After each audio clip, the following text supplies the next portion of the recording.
ದ್ವೇಷ ಭಾಷಣ ಬಿಲ್ ಅನ್ನ ರಾಜ್ಯಪಾಲರಿಗೆ ಸರ್ಕಾರ ಕಳಿಸಿಕೊಟ್ಟಿತ್ತು. ರಾಜ್ಯಪಾಲರು ಅದನ್ನ ನೇರವಾಗಿ ರಾಷ್ಟ್ರಪತಿಗಳಿಗೆ ಕಳಿಸಿಕೊಟ್ಟಿದ್ರು. ಈ ವಿಚಾರಕ್ಕೆ ಸಂಬಂಧಪಟ್ಟಂತೆ ಗೃಹ ಸಚಿವರಾಗಿರುವಂತಹ ಡಾಕ್ಟರ್ ಜೆ ಪರಮೇಶ್ವರ್ ಅವರು ಪ್ರತಿಕ್ರಿಯೆಯನ್ನ ಕೊಟ್ಟಿದ್ದಾರೆ. 28 ಅಂಶಗಳನ್ನ ಪ್ರಶ್ನಿಸಿ ರಾಷ್ಟ್ರಪತಿಗೆ ಕಳಿಸಿದ್ದಾರೆ. ರಾಷ್ಟ್ರಪತಿಗಳು ಏನ್ ನಿರ್ಧಾರ ತೆಗೆದುಕೊಳ್ತಾರೆ ನೋಡೋಣ. ನಾವು ದ್ವೇಷ ಭಾಷಣವನ್ನ ಸುಮ್ಮನೆ ತಂದಿಲ್ಲ ಅಂತ ಹೇಳಿದ್ದಾರೆ ಡಾಕ್ಟರ್ ಜೆ ಪರಮೇಶ್ವರ್.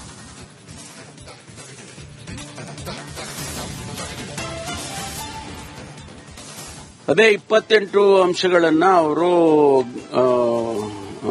ಕ್ವಶನ್ ಮಾಡಿದ್ದಾರೆ. ಅದನ್ನ ಮಾಡಿ ಅದನ್ನು ರಾಷ್ಟ್ರಪತಿ ಕಳಿಸಿದ್ದಾರೆ. ಅದು ಮುಂದೆ ನೋಡೋಣ ಏನಾಗುತ್ತೆ ಮುಂದೆ. ಅಲ್ಲಿ ರಾಷ್ಟ್ರಪತಿ ಅವರು ಏನಾದರೂ ಬೇಗ ಅದಕ್ಕೆ ಅಬ್ಸರ್ವೇಷನ್ ಮಾಡಿ ವಾಪಸ್ ಕೊಟ್ರೆ ಅದಕ್ಕೆ ನಾವು ಮಾಡಿ ಕಳಿಸ್ತೀವಿ. ಮತ್ತೆ ಅದಕ್ಕೆ ಬರ್ತದೆ, ಮತ್ತೆ ಪ್ರೊಸೀಜರ್ ಅಲ್ಲಿ ಅದೇನ್ ಮಾಡಬೇಕು ಮಾಡ್ತೀವಿ. ಗವರ್ಮೆಂಟ್ ನಾವು ಪಾಠ ಕಲಿಸಬೇಕು ಅಂತಲೇ ರಾಜ್ಯಪಾಲರು ಈ ತರ ಮಾಡ್ತಿದ್ದಾರೆ ಅನ್ನೋದು ಪ್ರಶ್ನೆ ಉದ್ಭವ ಆಗ್ತಿದೆ. ನೋಡಿ, ನಾವು ಕಾನ್ಶಿಯಸ್ಲಿ ನಾವು ಆ ಹೇಟ್ ಸ್ಪೀಚ್ ಬಿಲ್ ಅಂತ ತಂದಿದ್ದೀವಿ. ಸುಮ್ಮನೆ ಏನೋ ಇದಕ್ಕೋಸ್ಕರ ತಂದಿಲ್ಲ. ನಮಗೆ ಫ್ರೀಡಮ್ ಆಫ್ ಸ್ಪೀಚ್ ಇದೆ. ಫ್ರೀಡಮ್ ಆಫ್ ಸ್ಪೀಚ್ ಇದೆ ಅಂತೇಳಿ ಏನ್ ಬೇಕಾದ್ರೂ ಮಾತಾಡಬಹುದು ಅನ್ನೋದಾದ್ರೆ ಅದರ ಇಂಪ್ಯಾಕ್ಟ್ ಸಮಾಜಕ್ಕೆ ಏನಾಗ್ತದೆ? ಸಮುದಾಯಗಳನ್ನ ದೂಷಣೆ ಮಾಡೋದು, ಸಮುದಾಯಗಳನ್ನ ಅವ್ರ ಬಗ್ಗೆ ಮಾತನಾಡೋದು, ಇಂಡಿವಿಜುವಲ್ ಆಗಿರ್ಬೋದು, ಸಮುದಾಯ ಬಗ್ಗೆ ಇರ್ಬೋದು, ಆ ಮಾತುಗಳು ಸಮಾಜದ ಮೇಲೆ ಏನ್ ಪರಿಣಾಮ ಬೀರುತ್ತೆ ಅನ್ನೋದನ್ನ ಯೋಚನೆ ಮಾಡಬೇಕಲ್ವಾ? ಅದೇ ದ್ವೇಷ ಭಾಷಣ ಬಿಲ್ ಅನ್ನ ರಾಜ್ಯಪಾಲರಿಗೆ ಸರ್ಕಾರ ಕಳಿಸಿಕೊಟ್ಟಿತ್ತು. ರಾಜ್ಯಪಾಲರು ಅದನ್ನ ನೇರವಾಗಿ ರಾಷ್ಟ್ರಪತಿಗಳಿಗೆ ಕಳಿಸಿಕೊಟ್ಟಿದ್ರು. ಈ ವಿಚಾರಕ್ಕೆ ಸಂಬಂಧಪಟ್ಟಂತೆ ಗೃಹ ಸಚಿವರಾಗಿರುವಂತಹ ಡಾಕ್ಟರ್ ಜೆ ಪರಮೇಶ್ವರ್ ಅವರು ಪ್ರತಿಕ್ರಿಯೆಯನ್ನ ಕೊಟ್ಟಿದ್ದಾರೆ. 28 ಅಂಶಗಳನ್ನ ಪ್ರಶ್ನಿಸಿ ರಾಷ್ಟ್ರಪತಿಗೆ ಕಳಿಸಿದ್ದಾರೆ. ರಾಷ್ಟ್ರಪತಿಗಳು ಏನ್ ನಿರ್ಧಾರ ತೆಗೆದುಕೊಳ್ತಾರೆ ನೋಡೋಣ. ನಾವು ದ್ವೇಷ ಭಾಷಣವನ್ನ ಸುಮ್ಮನೆ ತಂದಿಲ್ಲ ಅಂತ ಹೇಳಿದ್ದಾರೆ ಡಾಕ್ಟರ್ ಜೆ ಪರಮೇಶ್ವರ್.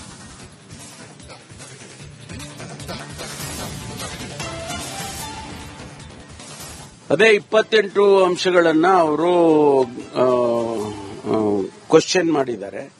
ಅದನ್ನ ಮಾಡಿ ಅದನ್ನು ರಾಷ್ಟ್ರಪತಿ ಕಳಿಸಿದ್ದಾರೆ. ಅದು ಮುಂದೆ ನೋಡೋಣ ಏನಾಗುತ್ತೆ ಮುಂದೆ. ಅಲ್ಲಿ ರಾಷ್ಟ್ರಪತಿ ಅವರು ಏನಾದರೂ ಬೇಗ ಅದಕ್ಕೆ ಅಬ್ಸರ್ವೇಷನ್ ಮಾಡಿ ವಾಪಸ್ ಕೊಟ್ರೆ ಅದಕ್ಕೆ ನಾವು ಮಾಡಿ ಕಳಿಸ್ತೀವಿ. ಮತ್ತೆ ಅದಕ್ಕೆ ಬರ್ತದೆ, ಮತ್ತೆ ಪ್ರೊಸೀಜರ್ ಅಲ್ಲಿ ಅದೇನ್ ಮಾಡಬೇಕು ಮಾಡ್ತೀವಿ. ಗವರ್ಮೆಂಟ್ ನಾವು ಪಾಠ ಕಲಿಸಬೇಕು ಅಂತಲೇ ರಾಜ್ಯಪಾಲರು ಈ ತರ ಮಾಡ್ತಿದ್ದಾರೆ ಅನ್ನೋದು ಪ್ರಶ್ನೆ ಉದ್ಭವ ಆಗ್ತಿದೆ. ನೋಡಿ, ನಾವು ಕಾನ್ಶಿಯಸ್ಲಿ ನಾವು ಆ ಹೇಟ್ ಸ್ಪೀಚ್ ಬಿಲ್ ಅಂತ ತಂದಿದ್ದೀವಿ. ಸುಮ್ಮನೆ ಏನೋ ಇದಕ್ಕೋಸ್ಕರ ತಂದಿಲ್ಲ.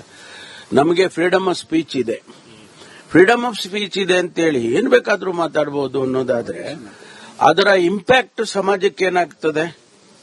ಸಮುದಾಯಗಳನ್ನ ದೂಷಣೆ ಮಾಡೋದು, ಸಮುದಾಯಗಳನ್ನ ಅವ್ರ ಬಗ್ಗೆ ಮಾತನಾಡೋದು, ಇಂಡಿವಿಜುವಲ್ ಆಗಿರ್ಬೋದು, ಸಮುದಾಯ ಬಗ್ಗೆ ಇರ್ಬೋದು, ಆ ಮಾತುಗಳು ಸಮಾಜದ ಮೇಲೆ ಏನ್ ಪರಿಣಾಮ ಬೀರುತ್ತೆ ಅನ್ನೋದನ್ನ ಯೋಚನೆ ಮಾಡಬೇಕಲ್ವಾ?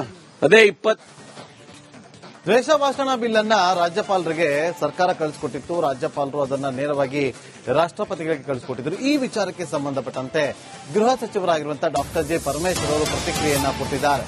28 ಅಂಶಗಳನ್ನ ಪ್ರಶ್ನಿಸಿ ರಾಷ್ಟ್ರಪತಿಗೆ ಕಳಿಸಿದ್ದಾರೆ. ರಾಷ್ಟ್ರಪತಿಗಳು ಏನ್ ನಿರ್ಧಾರ ತೆಗೆದುಕೊಳ್ತಾರೆ ನೋಡೋಣ. ನಾವು ದ್ವೇಷ ಭಾಷಣವನ್ನ ಸುಮ್ಮನೆ ತಂದಿಲ್ಲ ಅಂತ ಹೇಳಿದ್ದಾರೆ ಡಾಕ್ಟರ್ ಜೆ ಪರಮೇಶ್ವರ್.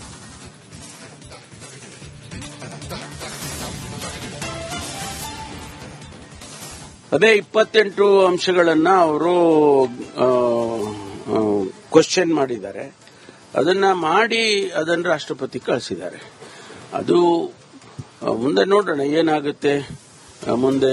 ಅಲ್ಲಿ ರಾಷ್ಟ್ರಪತಿ ಅವರು ಏನಾದರೂ ಬೇಗ ಅದಕ್ಕೆ ಅಬ್ಸರ್ವೇಷನ್ ಮಾಡಿ ವಾಪಸ್ ಕೊಟ್ರೆ ಅದಕ್ಕೆ ನಾವು ಮಾಡಿ ಕಳಿಸ್ತೀವಿ. ಮತ್ತೆ ಅದಕ್ಕೆ ಬರ್ತದೆ, ಮತ್ತೆ ಪ್ರೊಸೀಜರ್ ಅಲ್ಲಿ ಅದೇನ್ ಮಾಡಬೇಕು ಮಾಡ್ತೀವಿ. ಗವರ್ಮೆಂಟ್ ನಾವು ಪಾಠ ಕಲಿಸಬೇಕು ಅಂತಲೇ ರಾಜ್ಯಪಾಲರು ಈ ತರ ಮಾಡ್ತಿದ್ದಾರೆ ಅನ್ನೋದು ಪ್ರಶ್ನೆ ಉದ್ಭವ ಆಗ್ತಿದೆ. ನೋಡಿ, ನಾವು ಕಾನ್ಶಿಯಸ್ಲಿ ನಾವು ಆ ಹೇಟ್ ಸ್ಪೀಚ್ ಬಿಲ್ ಅಂತ ತಂದಿದ್ದೀವಿ. ಸುಮ್ಮನೆ ಏನೋ ಇದಕ್ಕೋಸ್ಕರ ತಂದಿಲ್ಲ. ನಮಗೆ ಫ್ರೀಡಮ್ ಆಫ್ ಸ್ಪೀಚ್ ಇದೆ. ಫ್ರೀಡಮ್ ಆಫ್ ಸ್ಪೀಚ್ ಇದೆ ಅಂತೇಳಿ ಏನ್ ಬೇಕಾದ್ರೂ ಮಾತಾಡಬಹುದು ಅನ್ನೋದಾದ್ರೆ ಅದರ ಇಂಪ್ಯಾಕ್ಟ್ ಸಮಾಜಕ್ಕೆ ಏನಾಗ್ತದೆ? ಸಮುದಾಯಗಳನ್ನ ದೂಷಣೆ ಮಾಡೋದು, ಸಮುದಾಯಗಳನ್ನ ಅವ್ರ ಬಗ್ಗೆ ಮಾತನಾಡೋದು, ಇಂಡಿವಿಜುವಲ್ ಆಗಿರ್ಬೋದು, ಸಮುದಾಯ ಬಗ್ಗೆ ಇರ್ಬೋದು, ಆ ಮಾತುಗಳು ಸಮಾಜದ ಮೇಲೆ ಏನ್ ಪರಿಣಾಮ ಬೀರುತ್ತೆ ಅನ್ನೋದನ್ನ ಯೋಚನೆ ಮಾಡಬೇಕಲ್ವಾ? ಅದೇ ದ್ವೇಷ ಭಾಷಣ ಬಿಲ್ ಅನ್ನ ರಾಜ್ಯಪಾಲರಿಗೆ ಸರ್ಕಾರ ಕಳಿಸಿಕೊಟ್ಟಿತ್ತು. ರಾಜ್ಯಪಾಲರು ಅದನ್ನ ನೇರವಾಗಿ ರಾಷ್ಟ್ರಪತಿಗಳಿಗೆ ಕಳಿಸಿಕೊಟ್ಟಿದ್ರು. ಈ ವಿಚಾರಕ್ಕೆ ಸಂಬಂಧಪಟ್ಟಂತೆ ಗೃಹ ಸಚಿವರಾಗಿರುವಂತಹ ಡಾಕ್ಟರ್ ಜೆ ಪರಮೇಶ್ವರ್ ಅವರು ಪ್ರತಿಕ್ರಿಯೆಯನ್ನ ಕೊಟ್ಟಿದ್ದಾರೆ. 28 ಅಂಶಗಳನ್ನ ಪ್ರಶ್ನಿಸಿ ರಾಷ್ಟ್ರಪತಿಗೆ ಕಳಿಸಿದ್ದಾರೆ. ರಾಷ್ಟ್ರಪತಿಗಳು ಏನ್ ನಿರ್ಧಾರ ತೆಗೆದುಕೊಳ್ತಾರೆ ನೋಡೋಣ. ನಾವು ದ್ವೇಷ ಭಾಷಣವನ್ನ ಸುಮ್ಮನೆ ತಂದಿಲ್ಲ ಅಂತ ಹೇಳಿದ್ದಾರೆ ಡಾಕ್ಟರ್ ಜೆ ಪರಮೇಶ್ವರ್.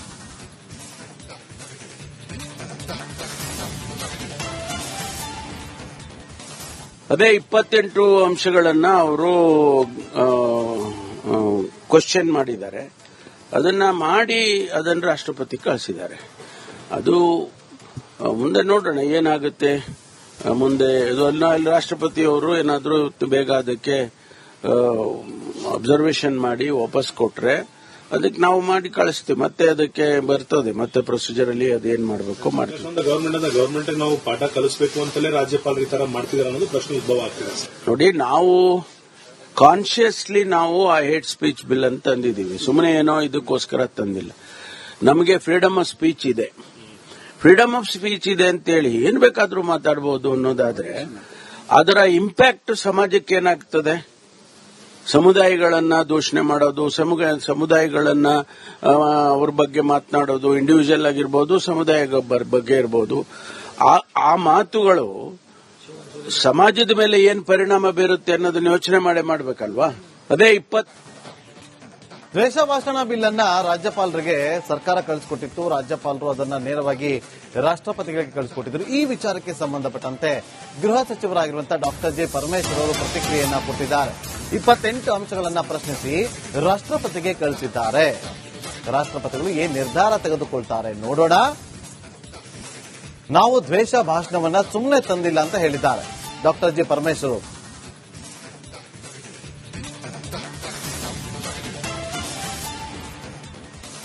ಅದೇ 28 ಅಂಶಗಳನ್ನ ಅವರು ಕ್ವಶನ್ ಮಾಡಿದ್ದಾರೆ. ಅದನ್ನ ಮಾಡಿ ಅದನ್ನು ರಾಷ್ಟ್ರಪತಿ ಕಳಿಸಿದ್ದಾರೆ.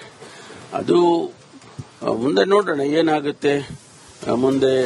ಅಲ್ಲಿ ರಾಷ್ಟ್ರಪತಿ ಅವರು ಏನಾದರೂ ಬೇಗ ಅದಕ್ಕೆ ಅಬ್ಸರ್ವೇಷನ್ ಮಾಡಿ ವಾಪಸ್ ಕೊಟ್ರೆ ಅದಕ್ಕೆ ನಾವು ಮಾಡಿ ಕಳಿಸ್ತೀವಿ. ಮತ್ತೆ ಅದಕ್ಕೆ ಬರ್ತದೆ, ಮತ್ತೆ ಪ್ರೊಸೀಜರ್ ಅಲ್ಲಿ ಅದೇನ್ ಮಾಡಬೇಕು ಮಾಡ್ತೀವಿ. ಗವರ್ಮೆಂಟ್ ನಾವು ಪಾಠ ಕಲಿಸಬೇಕು ಅಂತಲೇ ರಾಜ್ಯಪಾಲರು ಈ ತರ ಮಾಡ್ತಿದ್ದಾರೆ ಅನ್ನೋದು ಪ್ರಶ್ನೆ ಉದ್ಭವ ಆಗ್ತಿದೆ. ನೋಡಿ, ನಾವು ಕಾನ್ಶಿಯಸ್ಲಿ ನಾವು ಆ ಹೇಟ್ ಸ್ಪೀಚ್ ಬಿಲ್ ಅಂತ ತಂದಿದ್ದೀವಿ. ಸುಮ್ಮನೆ ಏನೋ ಇದಕ್ಕೋಸ್ಕರ ತಂದಿಲ್ಲ. ನಮಗೆ ಫ್ರೀಡಮ್ ಆಫ್ ಸ್ಪೀಚ್ ಇದೆ.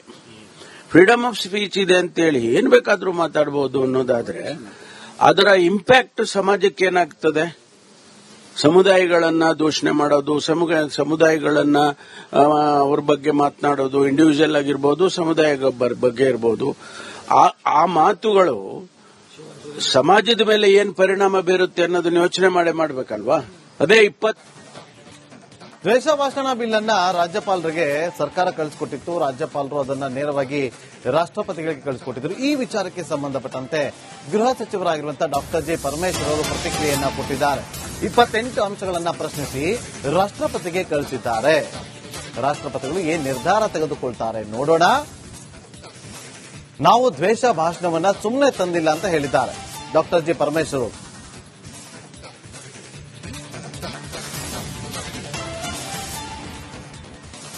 ಅದೇ 28 ಅಂಶಗಳನ್ನ ಅವರು ಕ್ವಶನ್ ಮಾಡಿದ್ದಾರೆ. ಅದನ್ನ ಮಾಡಿ ಅದನ್ನು ರಾಷ್ಟ್ರಪತಿ ಕಳಿಸಿದ್ದಾರೆ. ಅದು ಮುಂದೆ ನೋಡೋಣ ಏನಾಗುತ್ತೆ ಮುಂದೆ. ಅಲ್ಲಿ ರಾಷ್ಟ್ರಪತಿ ಅವರು ಏನಾದರೂ ಬೇಗ ಅದಕ್ಕೆ ಅಬ್ಸರ್ವೇಷನ್ ಮಾಡಿ ವಾಪಸ್ ಕೊಟ್ರೆ ಅದಕ್ಕೆ ನಾವು ಮಾಡಿ ಕಳಿಸ್ತೀವಿ. ಮತ್ತೆ ಅದಕ್ಕೆ ಬರ್ತದೆ, ಮತ್ತೆ ಪ್ರೊಸೀಜರ್ ಅಲ್ಲಿ ಅದೇನ್ ಮಾಡಬೇಕು ಮಾಡ್ತೀವಿ. ಗವರ್ಮೆಂಟ್ ನಾವು ಪಾಠ ಕಲಿಸಬೇಕು ಅಂತಲೇ ರಾಜ್ಯಪಾಲರು ಈ ತರ ಮಾಡ್ತಿದ್ದಾರೆ ಅನ್ನೋದು ಪ್ರಶ್ನೆ ಉದ್ಭವ ಆಗ್ತಿದೆ. ನೋಡಿ, ನಾವು ಕಾನ್ಶಿಯಸ್ಲಿ ನಾವು ಆ ಹೇಟ್ ಸ್ಪೀಚ್ ಬಿಲ್ ಅಂತ ತಂದಿದ್ದೀವಿ. ಸುಮ್ಮನೆ ಏನೋ ಇದಕ್ಕೋಸ್ಕರ ತಂದಿಲ್ಲ. ನಮಗೆ ಫ್ರೀಡಮ್ ಆಫ್ ಸ್ಪೀಚ್ ಇದೆ. ಫ್ರೀಡಮ್ ಆಫ್ ಸ್ಪೀಚ್ ಇದೆ ಅಂತೇಳಿ ಏನ್ ಬೇಕಾದ್ರೂ ಮಾತಾಡಬಹುದು ಅನ್ನೋದಾದ್ರೆ ಅದರ ಇಂಪ್ಯಾಕ್ಟ್ ಸಮಾಜಕ್ಕೆ ಏನಾಗ್ತದೆ? ಸಮುದಾಯಗಳನ್ನ ದೂಷಣೆ ಮಾಡೋದು, ಸಮುದಾಯಗಳನ್ನ ಅವ್ರ ಬಗ್ಗೆ ಮಾತನಾಡೋದು, ಇಂಡಿವಿಜುವಲ್ ಆಗಿರ್ಬೋದು, ಸಮುದಾಯ ಬಗ್ಗೆ ಇರ್ಬೋದು, ಆ ಮಾತುಗಳು ಸಮಾಜದ ಮೇಲೆ ಏನ್ ಪರಿಣಾಮ ಬೀರುತ್ತೆ ಅನ್ನೋದನ್ನ ಯೋಚನೆ ಮಾಡಬೇಕಲ್ವಾ?